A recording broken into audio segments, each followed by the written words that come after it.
Lord, palakasin mo ako sa mga oras na ito. Bigyan mo pa ako ng maraming inspirasyon para makamove on sa buhay ko. Ako ngayon, Lord, ay nakalubog sa isang problema na hindi ko lubos maisip kung bakit dumating sa aking buhay ito. Nalilito at parang nawawala na ako. Parang walang makapitan. At alam kong walang makakaintindi ng aking kalagayan.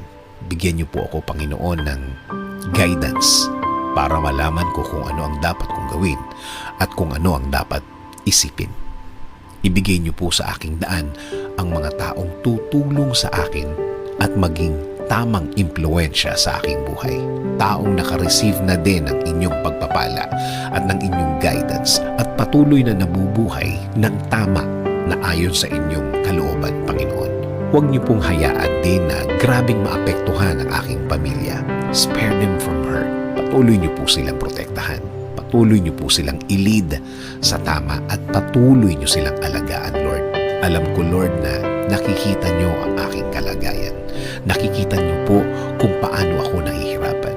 Huwag niyo po sanang hayaan na magtuloy-tuloy ang aking nararanasan, Panginoon. Kaya, Panginoon, patuloy niyong lagyan ng liwanag ang aking puso't isipan. Alam kong tutulungan mo ako ulit. Alam kong gagaan ang lahat ulit. Alam kong hindi na magtatagal. Darating na ang tulong niyo sa akin. Dasal ko, Lord, na patuloy mo akong bigyan ng lakas para sa araw-araw. Para mas maharap ko ang mga problemang ito. Bigyan mo ko ng talino para mas alam ko kung ano ang gagawin sa problemang ito. Patuloy akong maniniwala at kakapit pa din sa inyong presensya, Panginoon.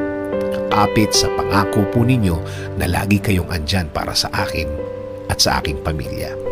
Magfo-focus ako sa inyong pagmamahal sa akin dahil alam ko na kapakanan ko pa rin ang mangingibabaw sa bawat mahirap na sitwasyon sa aking buhay. Maraming salamat sa inyong kabaitan. Maraming salamat sa inyong biyaya. Maraming salamat sa ibibigay mong lakas at talino sa akin, Lord. Alam ko na lalakas na ako at tatalino sa mga araw at linggo na darating sa aking buhay. Itinataas ko din po ang aking bayan, Panginoon. Bigyan niyo po ng guidance at inspirasyon ang Pilipinas at mga Pilipino ngayon dito po sa aming bayan at mga Pilipino sa ibang bansa. In Jesus' name.